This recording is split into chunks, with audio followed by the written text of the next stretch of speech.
जय श्री राम, वंदे मातरम, भारत माता की जय। साथियों, हमारा पिछला वीडियो जो एनजीओ के द्वारा आपके सामने लाया गया था वो वेबिनार के बाद लाया गया था और हमने वो वेबिनार दांतों की देखभाल और सुरक्षा के ऊपर किया था। अभी शनिवार को गौतम बुद्ध नगर के नोएडा विकास प्राधिकरण के चेयरमैन सीईओ रितु माहेश्वरी जी ने अपने पति के साथ फेलिक्स हॉस्पिटल में अपना कोविड टीकाकरण करवाया। कोविड टीकाकरण के उपरांत डॉक्टर DK गुप्ता जी, जो फेलिक्स हॉस्पिटल के चेयरमैन भी हैं और एक अच्छे डॉक्टर भी हैं और आजकल लोगों की समस्याओं के निदान के इन चर्चाओं को लेते हुए टीवी के विभिन्न माध्यमों से सबके समक्ष आते रहते हैं। उन्होंने अपना एक वीडियो हम लोगों के समूह में साझा किया था। उसी को देखते हुए जब उन्होंने दोबारा पुनः आज साझा किया और निवेदन किया कि सभी लोग इसको अन्य जगहों पे भी साझा करें, तो मैंने उनसे संपर्क साधा और निवेदन किया कि क्या यह वीडियो मैं YouTube के माध्यम से लोगों तक पहुंचा सकता हूं। तो उन्होंने सहर्ष इस बात की स्वीकृति दी और मुझे अत्यंत प्रसन्नता है कि उन्होंने इस चीज़ के लिए अपनी स्वीकृति दे करके इस कोविड के अभियान में अपने इन प्रयासों को एक नया और कदम बढ़ाया और यह बताया कि कार्य हर तरह से किए जा सकते हैं। माध्यम कुछ भी हो, साथ कुछ भी हो। साथियों, आप पहले यह वीडियो देखें, उसके पश्चात मैं अपनी आगे की बात रखता हूँ। नमस्कार दोस्तों, आज हमारे साथ हैं नोएडा की सबसे जानी पहचानी प्रतिभा और हस्ती रितु माहेश्वरी जी, जो IAS ऑफिसर हैं और नोएडा की चीफ एग्जीक्यूटिव ऑफिसर हैं, CEO हैं नोएडा की। और इन्होंने मैम ने नोएडा में कम समय में इतना काम किया है कि पूरे नोएडा नहीं, दिल्ली NCR का जितने जनमानस लोग हैं, जितने लोग हैं, सबकी चहेती बन गई हैं और इतने सारे नए बेंचमार्क लोगों के लिए क्रिएट कर दिए हैं कि शायद अगले आने वाले लोगों के लिए एक जो रिकॉर्ड है क्रॉस करना बहुत मुश्किल होगा। चाहे वो स्वच्छता अभियान हो, चाहे पार्क डेवलपमेंट करना हो, चाहे इंडस्ट्री डेवलपमेंट करना हो, चाहे रियल एस्टेट में हो, चाहे इंफ्रास्ट्रक्चर डेवलपमेंट हो, रोड्स हो, हाईवेज हो, अंडरपास हो, इतने सारे काम किए हैं इतने कम समय में कि लोगों के लिए एक किसी भी सामान्य IAS ऑफिसर या किसी चीफ एग्जीक्यूटिव ऑफिसर के लिए करना बहुत ही मुश्किल काम है। आज मैडम ने फेलिक्स हॉस्पिटल के जो वैक्सीनेशन सेंटर है उसको विजिट किया, उसका निरीक्षण किया और उसको देखा और साथ में आप सबको प्रेरित करने के लिए, हम सबको प्रेरित करने के लिए खुद कोविशील्ड कोवैक्सीन जो वैक्सीन है, कोविड वैक्सीन है, उसको लगाया। और मैं मैडम से कुछ पूछूंगा कि हम सबके मन में कुछ ना कुछ भ्रांतियाँ, कुछ ना कुछ दुष्प्रभाव रहते हैं रिगार्डिंग द कोविड वैक्सीन, बहुत सारी शंकाएं हैं। तो उन शंकाओं के बारे में आज हम रितु माहेश्वरी जी से बात करेंगे। नमस्ते मैडम। थैंक यू ताजी। मैम, जैसे आप भी एक आज वैक्सीन लगाने आ रहे थे, तो एक जनमानस या नॉर्मल ह्यूमन बीइंग की तरह आपके मन में भी कुछ शंकाएं थीं, तो क्या मैम शंकाएं थीं? देखिए, ऐसा नहीं है। हम सब जानते हैं कि लगभग पिछले 1 साल से हम कोविड के चैलेंज से जूझ रहे हैं और गवर्नमेंट ने बड़े इनिशिएटिव के साथ यहाँ वैक्सीनेशन प्रोग्राम लॉन्च किया है। फर्स्ट फेज़ में गवर्नमेंट ने हमारे फ्रंटलाइन हेल्थ वर्कर्स को वैक्सीनेट कराया। सेकेंड फेज़ में फ्रंटलाइन वर्कर्स को, अब सीनियर सिटीजन्स की वैक्सीनेशन चल रही है। तो इतना वेल टेस्टेड प्रोग्राम है, इतना वेल कंडक्टेड प्रोग्राम है, तो कोई शंका की बात ही नहीं थी। और अब तो पूरे देश में, हर स्टेट में, हर डिस्ट्रिक्ट में बहुत अच्छे से दोनों वैक्सीन्स के माध्यम से वैक्सीनेशन चल रहा है और दोनों ही वैक्सीन्स बहुत सक्सेसफुली लोगों तक पहुंच भी रही हैं और इसके रिजल्ट्स भी, जो इसके सो कॉल्ड भ्रांतियों की आपने जैसे बात की, तो ऐसा नहीं है। कोई भी वैक्सीन लगता है, इवन नॉर्मल बच्चों में भी जब हम लोग वैक्सीनेशन कराते हैं तो थोड़ा बहुत फीवर है या हल्का पेन है, वो 1-2 दिन किसी भी वैक्सीनेशन प्रोग्राम के बाद रहता है। तो निश्चय ही इसको भी लेके गवर्नमेंट ने भी बहुत इनिशिएटिव किए हैं। तो इस तरह की शंकाओं का, सभी का समाधान बार बार इन्फॉर्मेटिव प्रोग्राम्स के माध्यम से हुआ है। मैम अभी भी बहुत सारे लोग हैं जो चाहे गौतम बुद्ध नगर के निवासी हों, नोएडा के निवासी हों या भारत के निवासी हों, उन सबके मन में अभी भी कुछ ना कुछ अभी भी रुकावट है वैक्सीन लगवाने के लिए। अभी भी वो उतना प्रेरित होकर नहीं आ रहे हैं। जो टर्न अराउंड है, टर्न अप है, वो कम हो रहा है। तो उन लोगों के लिए क्या कहना चाहेंगे? बिकॉज आप इस पोस्ट पे हैं, आपको बहुत सारे लोग फॉलो करते हैं ट्विटर पे, लिंक्डइन पे या बहुत सारी सोशल साइट्स पे। तो आप अपना एक्सपीरियंस बताएं, वैक्सीन लगाने कैसा रहा मैम आपका? फेलिक्स हॉस्पिटल का और यहाँ एडमिनिस्ट्रेशन का धन्यवाद। बहुत अच्छे अरेंजमेंट्स इस हॉस्पिटल में किए गए हैं। बहुत ही अच्छा एक्सपीरियंस रहा। और जैसा मैंने कहा, जो भी शंकाएं हैं वो केवल शंका ही है। ये वैक्सीन पूरी तरह से सेफ़ है और जिस तरीके से वैक्सीनेशन किया जा रहा है, प्री पोस्ट केयर जो है 30 मिनट्स तक वॉच भी किया जाता है आने से पहले।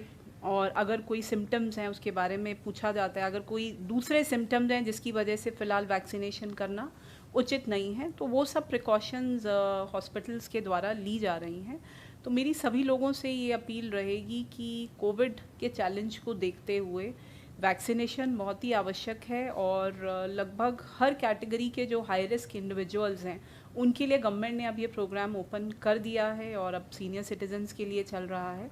तो मेरी सबसे ये अपील रहेगी कि अपनी सेफ्टी के लिए, अपने परिवार की सेफ्टी के लिए और अपने वर्क स्पेस में जितने लोग आपके साथ काम कर रहे हैं सबकी सेफ्टी के लिए ये वैक्सीनेशन ज़रूर कराएं, जल्दी से जल्दी कराएं। एक डोज के बाद विद इन अ मंथ इसको रिपीट भी करना होता है। और बहुत दोनों जो वैक्सीन्स हैं दोनों की बहुत अच्छे रिजल्ट्स आते हैं, बहुत हाई एफिशिएंसी फैक्टर है। तो सबसे पुनः ये अपील रहेगी कि अपनी और दूसरों की सेफ्टी के लिए, एक हेल्दी लिविंग के लिए वैक्सीनेशन जल्द से जल्द कराएं। मैम आपको वैक्सीन लगवाए हो लगभग आधा घंटे से ज़्यादा हो गया। क्या आपको कोई वैक्सीन में कोई समस्या लग रही हो, किसी तरह कोई साइड इफेक्ट महसूस हो रहा है मैम? नहीं, ऐसा कुछ नहीं है, बिल्कुल नॉर्मल है। हाफ एन आवर हो गया है और ऐसा कोई डिस्कम्फर्ट नहीं एक्सपीरियंस हुआ।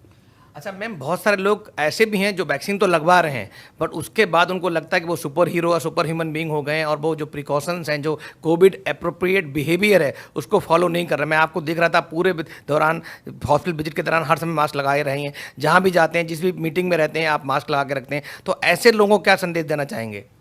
देखिए, मैं सभी को यही संदेश देना चाहूँगी कि सबसे पहले तो वैक्सीनेशन से पहले तो ये सब प्रिकॉशंस कोविड के पर्सपेक्टिव में लेना ज़रूरी है। उसके बाद भी स्पेशली आपकी जो आउटकम है वो दोनों डोजेस के बाद जाके इसमें एंटीबॉडीज़ डेवलप होती हैं, नंबर 1। नंबर 2, क्योंकि ये पूरा प्रोसेस नया है तो वैक्सीन कितने महीने तक उसका इफ़ेक्ट रहेगा, कब एंटीबॉडीज़ डेवलप होंगी, तो बहुत सारी चीज़ें हैं जिनके रिजल्ट्स अभी लॉन्ग टर्म में ही पता लग पाएंगे।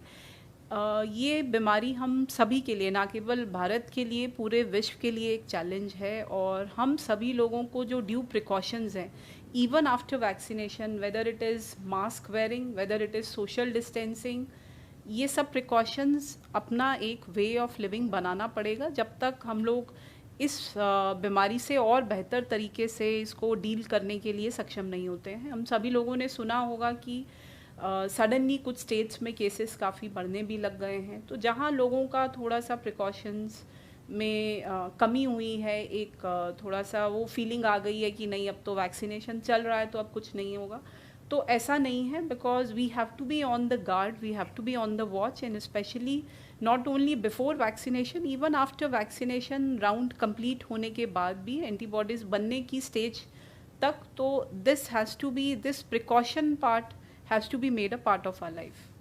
अभी जैसे हम लोग देख रहे हैं कि बहुत सारे देशों में बहुत सारे आउटब्रेक्स हो रहे हैं, दोबारा लॉकडाउन लग रहा है। इवन इंडिया में भी जो 8 ऐसे स्टेट्स हैं, केरला है, कर्नाटका है, महाराष्ट्र है, पंजाब है, दिल्ली है, तमिलनाडु है, ऐसे बहुत सारे स्टेट्स हैं जहाँ सडनली आउटब्रेक्स हो गए हैं। नंबर ऑफ केसेस बढ़ रहे हैं। कल के केसेस लगभग 24,000 थे। तो दिल्ली में भी नए केसेस की संख्या बढ़ रही है, मृत्यु दर बढ़ रही है, लोगों की मौतें हो रही हैं। तो ऐसे दोबारा आउटब्रेक हो रहा है। इसको देखते हुए मैम, आप गौतम बुद्ध नगर के लिए स्पेशली जो लोग हैं यहाँ पे, कि किस तरह से हम दोबारा ऐसे कुछ यहाँ पे सिस्टम, ऐसे कुछ आउटब्रेक नोएडा में ना हो, इसके लिए मैम 2 शब्द बोलना चाहेंगे? मेरी सभी नोएडा के रेजिडेंट्स से, नोएडा अथॉरिटी के वर्कर्स से, हमारे फ्रंटलाइन वर्कर्स से, हमारे हेल्थ प्रोफेशनल से और सभी सामान्य नागरिकों से यही अपील है कि वैक्सीनेशन सभी के लिए ज़रूरी है, आपके लिए भी ज़रूरी है, आपके परिवार की सेफ्टी के लिए भी ज़रूरी है। तो आगे बढ़ के कृपया वैक्सीनेशन प्रोग्राम में हिस्सा लें, अपना वैक्सीनेशन कराएं। साथ ही कोविड प्रिवेंशन के लिए आप में और दूसरे लोगों में भी कोविड ना फैले, इसके लिए यह भी आवश्यक है कि आप जो नेसेसरी सेफ्टी प्रिकॉशंस हैं, चाहे वो मास्क का पहनना है या सोशल डिस्टेंसिंग है या अपने हाथ को लगातार बार बार धोना है, अपने ऑफिस स्पेसेस को लगातार सैनिटाइज करना है, तो ये प्रिकॉशंस को भी अपनी ज़िंदगी का हिस्सा बनाएं और आगे बढ़ के एडमिनिस्ट्रेशन के साथ बढ़ के वैक्सीनेशन में हिस्सा लें।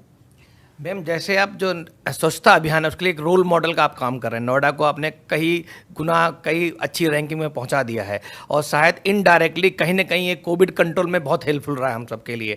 और ऐसा अगर बिहेवियर जो स्वच्छता के बारे में अगर हम सबके जेनेटिक उसमें आ जाएगा, हम सबके नॉर्मल रूटीन लाइफस्टाइल में आ जाएगा, तो उसका बहुत फ़ायदा होगा। उसके लिए नोएडा के कर्मचारियों ने, नोएडा के फ्रंटलाइन वर्कर्स ने बहुत मेहनत करी है। क्या उन लोगों के लिए कुछ कहना चाहेंगे मैम? मैं हमारे जितने भी फ्रंट लाइन वर्कर्स हैं, स्पेशली नोएडा के जो सैनिटेशन वर्कर्स हैं, उनको बहुत बहुत बधाई देना चाहूँगी। आज की स्थिति बहुत बेहतर है, लेकिन जब पूरे देश में लॉकडाउन था, जब नोएडा में लॉकडाउन था, तो हमारे फ्रंट लाइन वर्कर्स, हमारे हेल्थ प्रोफेशनल्स और स्पेशली हमारे पब्लिक हेल्थ के जो वर्कर्स हैं, जो हमारे स्वच्छता कर्मी हैं, उन्होंने अपनी चिंता किए बिना फील्ड में निकल के लगातार हम सभी लोगों के लिए काम किया। चाहे वो साफ़ सफाई थी, चाहे सैनिटाइजेशन का बहुत मैसिव कैंपेन उस वक्त चला था, तो उन सभी के एफ़र्ट्स को, उनके जज्बे को, वो बिल्कुल सैल्यूटरी एफ़र्ट्स रहे हैं। और उन लोगों की वजह से, उनके एफ़र्ट्स की वजह से नोएडा में जो इनिशियल एकदम से आउटब्रेक हुआ था, उसके बाद बहुत ही अच्छे तरीके से कंट्रोल हुआ। और इवन यहाँ के जो हेल्थ वर्कर्स हैं, हेल्थ प्रोफेशनल हैं, जो यहाँ के रिजल्ट्स रहे हैं, डेफिनेटली ना केवल नोएडा बल्कि नोएडा के आसपास के इवन एनसीआर से, दिल्ली से, यूपी के विभिन्न डिस्ट्रिक्ट से लोगों ने यहाँ पे आके अपना इलाज कोविड का पहले भी कराया है और अभी भी करा रहा है। तो डेफिनेटली जो डिलीवरी स्टैंडर्ड्स हैं वो हेल्थ प्रोफेशनल्स के भी बहुत अच्छे रहे हैं, और जो जनरल शहर में क्लेanलीनेस मेंटेन रही है, तो उससे भी पूरा ये जो आउटब्रेक रहा उसको कंट्रोल करने में हम लोग को बहुत मदद मिली है। मैम, जैसे हम लोगों को पता है इस समय कोविड के बाद स्वास्थ्य के प्रति लोगों के अंदर बहुत जागरूकता आई है। इवन जो केंद्रीय सरकार है उसने हमारा हॉस्पिटल का जो हेल्थ केयर का बजट है वो भी काफ़ी बढ़ा दिया गया है। इस समय आप प्रिवेंटिव हेल्थ बहुत इंपॉर्टेंट है, तो प्रिवेंटिव हेल्थ पे खाली कोविड की नहीं और क्या क्या चीज़ें जिन पे जनता को ध्यान रखना चाहिए, सो दैट जो नॉन कम्युनिकेबल डिजीज़ हैं, ये तो हम कम्युनिकेबल डिजीज़ के बारे में बात कर रहे हैं, नॉन कम्युनिकेबल डायबिटीज़ है, हाइपरटेंशन है, ओबेसिटी है, ऐसी बहुत सारी बीमारियाँ, कैंसर है, जो हमारे एक विकराल रूप धारण कर रही हैं, इनके लिए कुछ बोलना चाहेंगे मैम? मैं जनरली एक ही बात कहना चाहूँगी कि हम लोग जनरली प्रिवेंटिव मेडिकेयर पे बहुत कम ध्यान देते हैं। जब तक बीमारी बिल्कुल स्ट्राइक नहीं कर जाती है, तब तक अपने लिए चिंता नहीं करते हैं। तो एक हेल्दी वे ऑफ लिविंग हम लोग को अपनी ज़िंदगी का, हम अपनी रोज़मर्रा का ढर्रा बनाना चाहिए। एंड स्पेशली जैसे जैसे एज बढ़ती है, तो regular medical checkups, regular testing, annual checkups, private sector में भी, गवर्नमेंट सेक्टर में जनरली कई जगह ऑर्गेनाइजेशंस अपने एम्प्लॉयज़ के लिए मैंडेट करती हैं, लेकिन जहाँ मैंडेटरी नहीं भी हैं, तो एनुअल हेल्थ चेकअप सबको कराना चाहिए। और गवर्नमेंट सेक्टर में भी, प्राइवेट सेक्टर में भी बहुत सारे ऑप्शंस आते हैं, बहुत जगह कैंप्स लगाए जाते हैं, बहुत सारे एनजीओज़ भी इसमें जुड़े हुए हैं। तो डिज़ीज़ होने के बाद उसको रोकना ज़्यादा मुश्किल है और साथ ही उसमें पेन ज़्यादा है, लेकिन अगर हम लोग थोड़ा प्रिवेंटिव मेडिकेयर पे ध्यान देंगे, रेगुलर अपनी टेस्टिंग कराएंगे, रेगुलर एक कंसल्टेशन लेंगे, तो डेफिनेटली जो अगर बीमारी होती भी है तो वो एक रिड्यूस्ड फॉर्म में होती है, उसको कंट्रोल करना मच ईजियर होता है। मैम, बहुत बहुत धन्यवाद आपका फिलिक्स हॉस्पिटल में पधारने के लिए और कोविड का वैक्सीन लगवाने के लिए। और हम लोग बड़ा प्राउड फील कर रहे हैं कि आप दुनिया के सबसे बड़े टीकाकरण अभियान का हिस्सा बने, और आपके इन शब्दों से, इस मैसेज से शायद दुनिया के और जितने भारतवासी हैं, खास करके जो गौतम बुद्ध नगर के निवासी हैं, उन सबको वैक्सीन लगवाने के लिए बहुत सारी प्रेरणा मिलेगी और वाकई सब लोग आके वैक्सीन लगवाएंगे। धन्यवाद, thank you so much, thank you.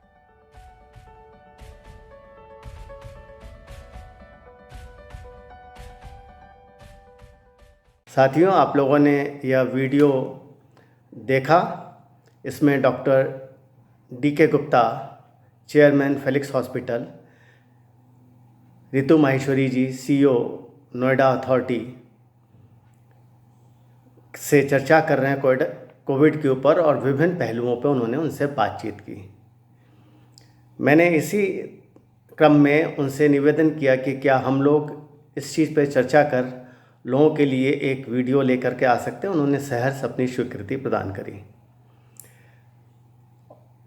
मुझे अत्यंत प्रसन्नता का अनुभव हो रहा है कि doctor DK. Gupta, chairman Felix hospital, ने अपनी जो स्वीकृति दी है वह संभवतः हमारे आपके लिए, समस्त भारतवासियों के लिए और पूरे विश्व के लिए एक संदेश देता है कि हम इस महामारी के लिए किस तरीके से और किस किस प्रयास से, किस किस राह पर, किस किस मार्ग पे चल करके हम लोगों के अंदर एक चैतन्यता ला सकते हैं, एक नई ऊर्जा का संचार कर सकते हैं और उनके अंदर व्याप्त भय को हम लोग दूर कर सकते हैं। हमारे एनजीओ CRDG फाउंडेशन का सदैव यही प्रयास रहता है और हम जिन मुख्य 5 कार्यों पे अपना लक्ष्य रखते हैं उसमें से स्वास्थ्य एक है।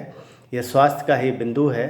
अतः हमारा अगला वीडियो शीघ्र ही doctor DK. Gupta ji, chairman Felix hospital, से चर्चा के साथ आपके समक्ष होगा। तब तक के लिए आप सभी लोगों को भारत माता की जय, वंदे मातरम, जय श्री राम।